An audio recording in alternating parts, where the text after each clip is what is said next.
So what are we going to be talking about today? Well, we are going to be talking about media buying in 2020, and I've come up with like 5 things you need to be doing, and this is based on experience. Welcome to 2X eCommerce, the e-commerce marketing growth podcast where you ask questions and I, Kunle, and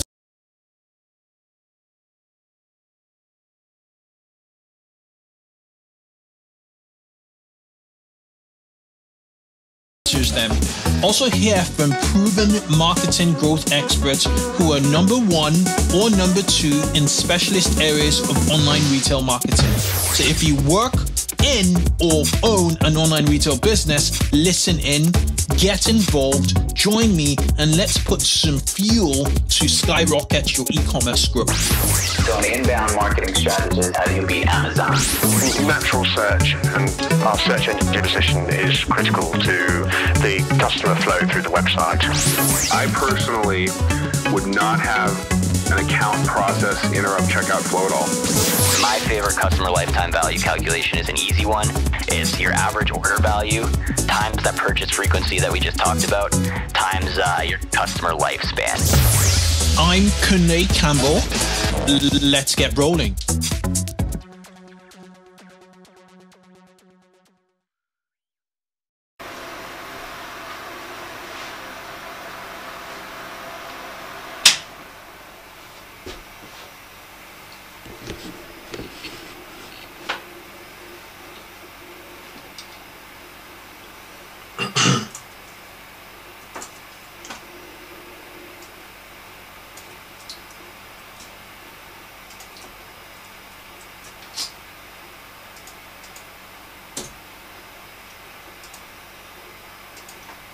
Hey everyone, welcome to the 2X e-commerce podcast. If you're tuning in on YouTube, welcome. If you're tuning in via audio, any audio podcasting platform, welcome also. Welcome. So what are we going to be talking about today? Well, we are going to be talking about media buying in 2020, and I've come up with like 5 things you need to be doing, and this is based on experience.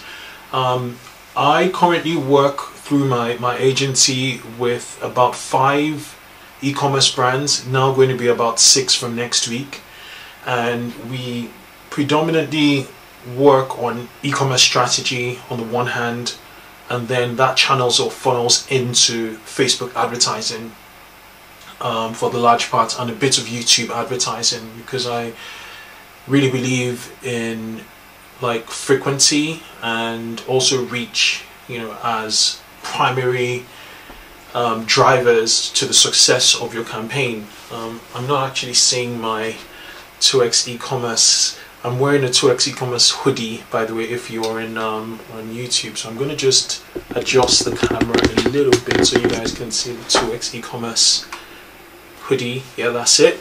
But on a more serious note, it is super important to look at these 5 points, because these 5 points are basically they're grounded on my experience with various e-commerce brands. Almost all of them are 10 million plus brands, but let's jump into the juice of this. So first, winners of the game drive reach and high frequency. I just said that, but the first point is I've been reading a book. It's called The Advertised Mind. It's an old book, by the way, but it is, when you go into the principles to like the basics of an entire process on how an industry does things, you really need to go back sometimes to investigate on the principles, the pillars of this whole media buying industry. There are a few other books, but this book is really good in the sense that it takes us to how the television industry, the TV and print industry, measured performance at the time when performance was really challenging to measure. They figured out how to measure it, how the brain works, there's a lot of neuroscience in it. There's a lot of psychology, and so on the subsequent show I'm going to talk about, you know, all that. Also, actually, I'm going to create a webinar for that. But what's very important is frequency and reach. So reaching a certain segment, you know, of people. So let's say there's a population of about 10 million people you could potentially reach in any platform. Now, I'm not talking about Facebook, I'm talking about any platform here. So you know that 10 million.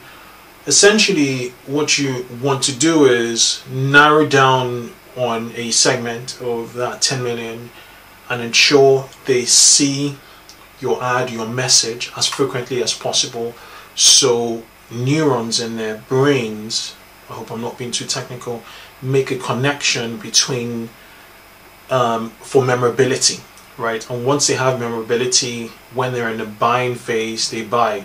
But here's the thing with Facebook, that last bit I talked about, where when they're in the buying phase they buy, is quite condensed now, because in the past the action would be when they go to a supermarket, they buy your product. But now, with the advent of digital, where they click, they're pixeled on your site, you have more data, and you will be able to retarget, you know, more intelligently.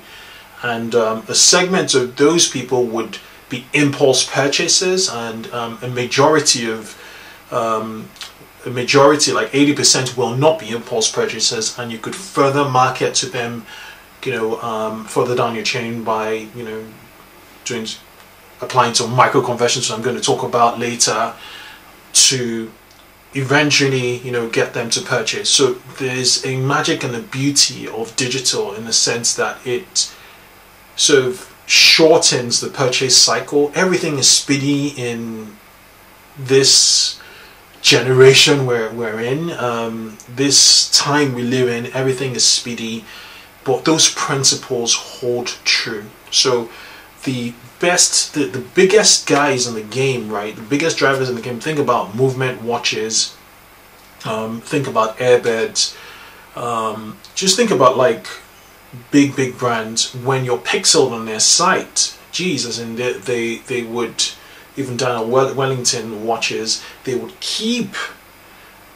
at it to make sure that you see their ads, you know, 5, maybe 10 times over and over again, and they pixel you outside of the site. So if they're using, you know, more universal retargeting tools like Criteo or AdRoll, you're being retargeted, you know, again and again and again. So essentially what I'm saying is, you really want to, your level point in media buying in 2020 should be high reach and frequency. Okay, this leads on to my second point in media buying, which is there's a need for you to hunt, right, and a sub audience. So media buying is hunting, essentially. So going back to my analogy of like you know, 10 million people, if you can find 10,000 people of the 10 million people, which is what, 1%? Is that 1%? Yeah, 10,000, 100,000. Yeah, that's 1% of the 10 million. If you can find 10,000 people that you know, based on their interest and their actions, and you can continuously, you know, massage your message. So let's think about like the 10 million ladies on your media buying platform. I'm not talking about Facebook, I'm not talking about YouTube now. Say there are 10 million, and you have found like a sub audience of people who like a specific sportswear brand, like a specific type of yoga, and you sell items linked to yoga.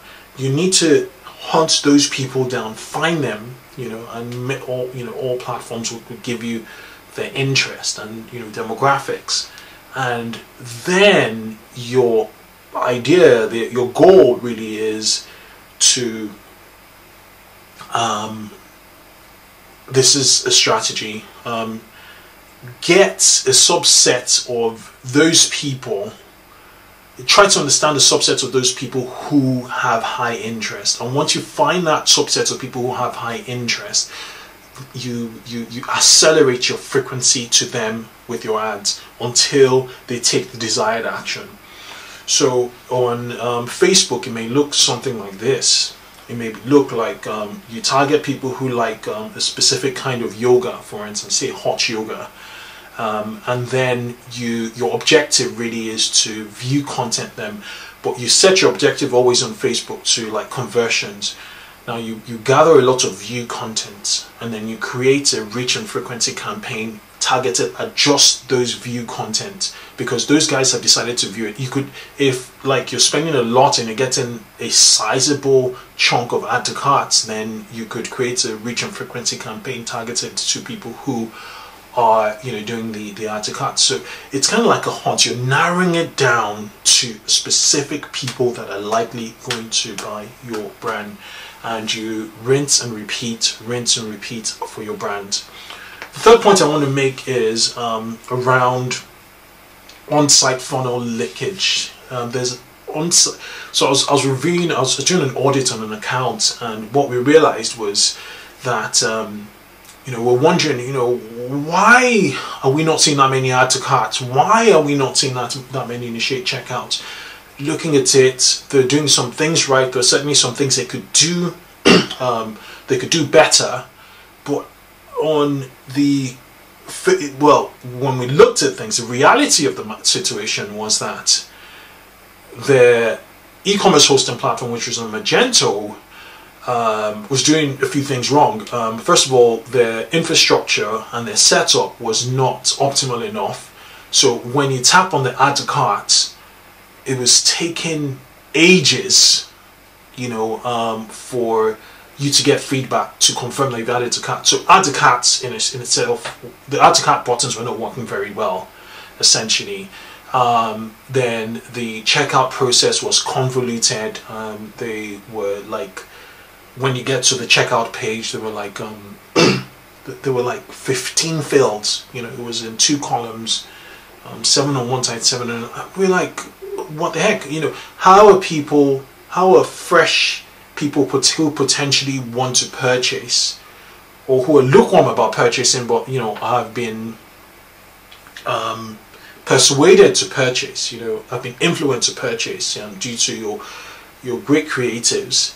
How do you get those guys coming in to actually purchase? What is the strategy? You know, if like you're putting these hurdles in, so you really want to check your on-site funnel and see if it's leaking, essentially, and benchmark it on a regular basis. So what does your on-site funnel look like? You have people who just visit your homepage. You have people who visit your category pages if you have any. You know, products, and you need to know out of people who've, you know, viewed products, how many of them have added to cart, and then out of the number of people who've added to cart, you know, how many people have initiated checkout, and from initiate checkout, how many people have actually purchased. You need to really benchmark those figures and chart them out, and you know, see trends. Look at patterns, you know, look at patterns, make decisions on patterns, look at those patterns, and then make decisions on them. Number 4 is what are micro conversions? What are your micro conversions? And what do I mean by that? You know, purchase is the holy grail of e-commerce. You know, getting people to purchase is what we all want to do in e-commerce. But what if people are not quite ready to purchase? What are your small wins? Off the top of my head, the 2 small micro conversions you want to look at, the 2 primary micro conversions you really want to look at, are your email collection for first time, you know, visitors, and the second are like your pixel data. You know, so have you been able to generate a view content? Have you been able to generate an add to cart? Those things matter. Those are steps, one step away from actually, you know, making a conversion. So measure that up and always measure it. You know, measure it. What I'd like to see Facebook have is a, you know, view content, you know, conversion rate. You know, how many from the number of outbound clicks how many outbound clicks, what's the percentage of view content, outbound clicks have generated. It'd be quite interesting to have that metric, handy. You can also obviously hack it if you're using third-party tools such as Supermetrics. I mean, the fourth and fifth and final point I want to make is really targeted to, really applies to established brands. So the key thing is, do not stagnate, innovate. There might be primary fundamental issues if, like, you have a product and, when you get into the market for the first time, it wows the market and people are like, whoa, this is an innovative product. And if you fail to continually innovate, you're going to bore the market, because when you storm into a market and it's a hit, an instant hit, as with many new products that are quite innovative, that's going to attract competitors into the market, and competitors are either going to copycat you, or some are going to allow your innovation to inspire them to spur further innovation. So one thing you have to consider for sure is, how are we going to continuously innovate? How are we going to refresh our offer? Are we going to improve features? Because that is what keeps your base happy, gets them to purchase, gets them to give you lots of word of mouth recommendations, and also puts you in the forefront of the market. I'll give you an example. There's a brand we're working with. They're quite an innovative brand in their space, in the automotive space, but the issue at the moment is that the last time they made any new product updates was 2 years ago, and so it's a game where it's challenging, trying to get the existing base excited. So the strategy at the moment, while a new product is about to be launched, is focus on top of funnel. Let's just get in as much fresh eyeballs as possible, get them to purchase our low base offer and walk them up the chain while we're developing a great product in place that will excite our base and just get them to purchase again. Those are my tips for Media Buying 2020. If you have any, or you have any questions, if you have any other tips, be sure to ask us on the Facebook group, or if you have any questions, just reach out to me, and I'll be sure to answer them on this episode. So the solo shows I'm involved in, I can be very, very helpful and answer as many questions as possible. So feel free to reach out to me. Just search for me on Google. I'm active on Twitter. I have message inbound. I have the messenger option to reach out to me open on Twitter. Also reach out to me on the Facebook group. It's the fastest way to reach out to me, to be honest. Yeah, so those are my 5 tips for media buying in 2020. Hope you found them useful. If you're watching this on YouTube, ask questions down in the comments. And yeah, thank you for listening, guys. Cheers.